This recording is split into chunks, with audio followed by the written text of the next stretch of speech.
que tengo acá un par de preguntas para el diputado Navarro. Bueno, pero antes te digo, diputado Navarro, provincia de Buenos Aires, Scioli, ¿lo ves más candidato, menos candidato que antes? ¿Cómo lo estás viendo?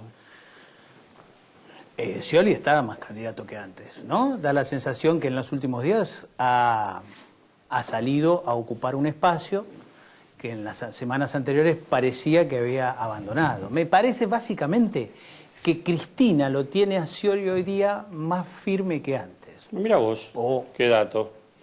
¿Lo ve mejor, decís vos? Sí. Sí. Diputado Chino Navarro, buenas noches, ¿cómo le va? Buenas noches, ¿cómo están? Gracias por venir, Un gusto. ¿Hay crisis en el gobierno? ¿Hay crisis en el país? Estamos en una situación compleja, eso es innegable. Todo lo que se había desarrollado en términos económicos para tratar de ordenar nuestra situación externa se alteró abrupta y absolutamente casi por el fallo del juez Griesa. Creo que se ha dicho mucho de un fallo irracional. Hoy el propio Griesa está enredado y no sabe cómo salir del desastre jurídico que ha producido, con las implicancias que esto tiene para nuestra economía, y la economía incluso, hoy Nueva York está en duda si es un lugar seguro para desarrollar políticas económicas vinculadas a los canjes, de deuda, etcétera.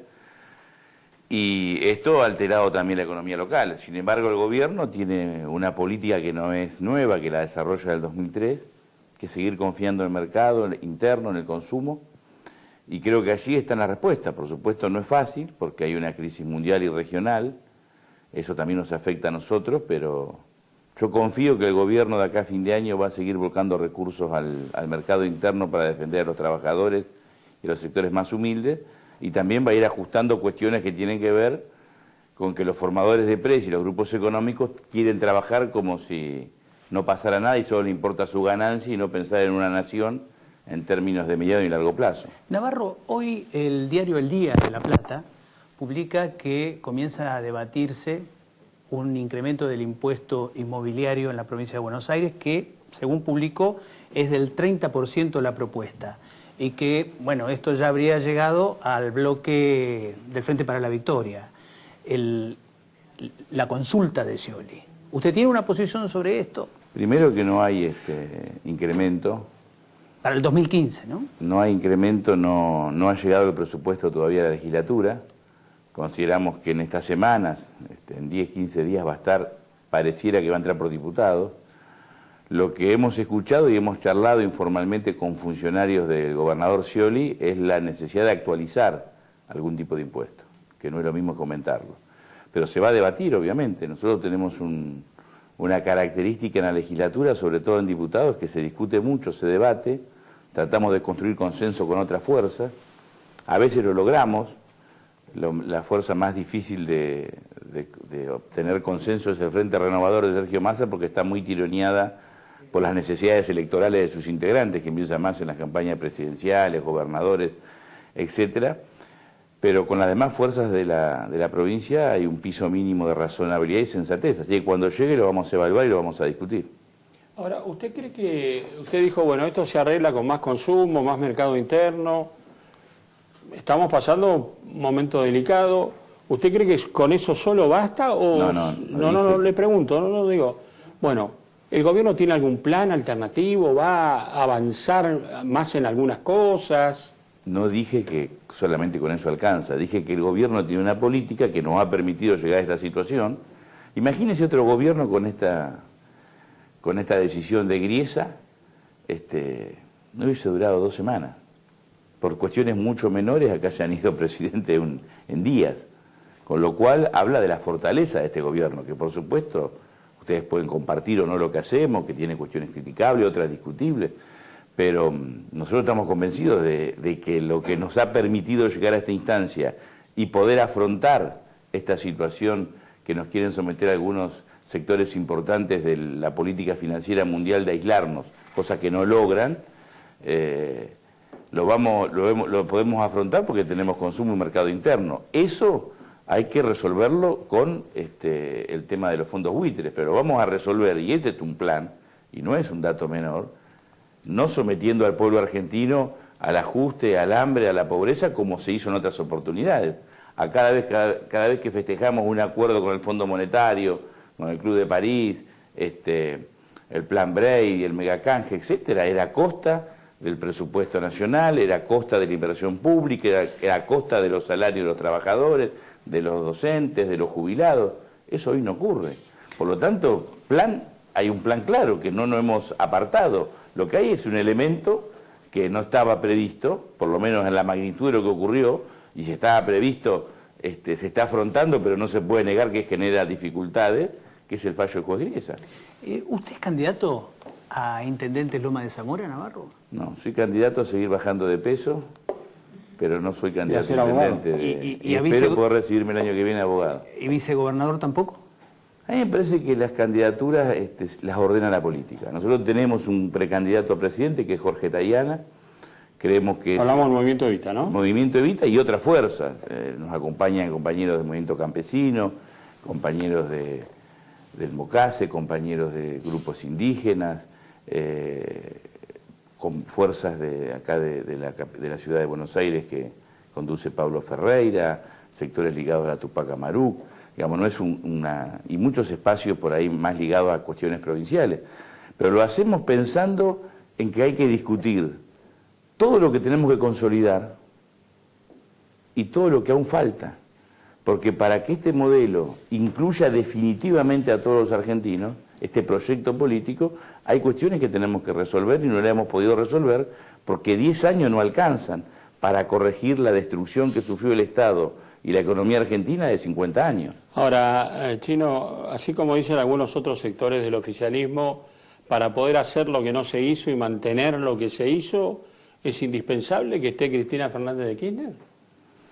El liderazgo de la presidenta está fuera de discusión. Hay un dato objetivo, ella no puede tener reelección porque la Constitución no lo permite. Que creen que esta elección que viene a ella la está dejando afuera cuando podría ganar. Lo que Máximo dijo y fue muy claro es una interpelación a los grupos mediáticos, a los grupos económicos, a sectores de la oposición que dicen que esto es apocalíptico, que somos un desastre, que está todo mal. Bueno, si está todo mal, si somos un desastre, ¿por qué no habilitaron en su momento la reelección? Y ganaban cómodamente por goleada. Lo que ocurre es que no está todo tan mal como ellos dicen. Cuando uno analiza una encuesta, uno encuentra un 50% de la población que reivindica muchas cosas de este gobierno, criticando otras, y otro 25% de ese 50% critica cosas de este gobierno, pero reivindica cosas que hemos hecho. Esa masa crítica existe, además del núcleo duro del kirchnerismo, y un núcleo duro que obviamente no nos quiere ver ni en figuritas. Pero era una interpelación, era un planteo político respecto a... Dejen de decir las mentiras y las chantadas que dicen muchos dirigentes de la oposición. ¿Cómo viven ustedes en el oficialismo navarro el comienzo de una semana en el que hay tantas expectativas en la economía? Porque esto es la política. ¿Y la economía, cómo lo viven ustedes? Acá todas las semanas parece que son cruciales, ¿no? Hay una urgencia. En este caso vino la presidenta. Hay una urgencia en el consumo de información que después nos termina desinformando. Todas las semanas son cruciales, todas las semanas son claves. Doy un ejemplo futbolístico. Es como cuando uno analiza un equipo, gana 3 partidos, va a salir campeón, pierde 2, ya se pone en riesgo la continuidad del técnico. Esta semana es crucial. ¿Qué se dijo en el vestuario? Me parece que hay que tener más responsabilidad y ver la política a largo plazo. Lo que pasa es que la urgencia es como el minuto a minuto del rating. Con tal de estar en el tapete decimos cualquier cosa. La urgencia también tiene hechos reales. Digo, no es mi caso, pero el dólar negro sigue siendo centro de atracción para algunos sectores de la sociedad. La inflación existe. Que el juez Griesa sigue acechando la economía argentina con sus fallos existen. Eso no son urgencias. No, pero nadie lo niega. Lo que digo es que hay que resolverlo pensando en el mediano y largo plazo, no pensando en el título que plantea el Grupo Clarín o en el análisis que pueda hacer algún periodista en La Nación. Si nosotros nos subordinamos la política a lo que dice la agenda periodística, que además responde a los grupos económicos, estamos en problema. No, claro, pero algunos dicen qué es lo que van a hacer, quién va a liderar algo, porque hay mucha preocupación, yo qué sé, una brecha cambiaria como la que se está viviendo en estos días. A muchos les suena como que el gobierno se desentendió o se quedó sin pólvora o no sé, esa es la pregunta que hay. Yo no minimizo la situación, al contrario, lo primero que dije cuando ustedes me preguntaron, estamos afrontando una situación compleja. porque es compleja, hay que actuar con responsabilidad. A mí me gusta una frase de Napoleón que decía: estoy apurado, vísteme despacio. Y creo que las decisiones que hay que tomar, hay que tomarlas con responsabilidad, no con una lentitud eterna, pero sí con responsabilidad, porque no está en juego la candidatura de Scioli, el prestigio de Cristina, el kirchnerismo y el post-kirchnerismo. Lo que está en juego es el destino de 44 millones de argentinos. Y esta presidenta, Cristina Fernández de Kirchner, con aciertos y errores, ha demostrado que gobierna pensando en los argentinos, no en la política chiquita. Chino, ¿me perdonás? Pues nos tenemos que ir, tenemos otro invitado. Que bueno, dale. No, el documento de Carta Abierta hoy representa lo que usted piensa de la coyuntura. En algunos aspectos sí, otros no, por eso aclaré. Nosotros tenemos que defender y consolidar lo que hemos hecho. Hay cuestiones que hay que discutir cómo se corrigen, para algunas son corregibles, para otros no. Estoy hablando en el propio seno del oficialismo, porque somos un espacio democrático, pluralista y discutimos hacia adentro, y las cosas que faltan. Chino, gracias por haber venido. Gracias a ustedes. Muy amable. Hoy hay una noticia de último momento que me parece que merece un comentario, ¿no? En Molina, el sacerdote está a cargo del cedronario y dice: si por mí fuera, liberaría todo el consumo de drogas. Me sorprendió muchísimo eso. Mañana vas a ver cómo va a estar esto. Ni a Aníbal Fernández se le hubiera ocurrido. Pero la pipeta, ¿no? Después dijo: bueno, en realidad esto se me ocurre a mí. El cedronar viene castigado, ¿no? Efedrina, ahora que liberación de drogas, digo, complicado, ¿no? El que viene castigado además es un empresario que accede arriba, que es considerado... No es considerado, está anotado como el gran exportador de... Importador. De efedrina. Bueno, a lo mejor llegó el momento de conocer algunos números. Qué momento, qué momento. Alejandro Cártebre, ¿cómo estás? Buenas noches. ¿Qué tal? Buenas noches, ¿cómo están? Vos nos leías antes de la Cámara toda una actividad oficial durante septiembre, ¿fue? ¿O durante lo que va de este mes? Sí, que demuestra una iniciativa política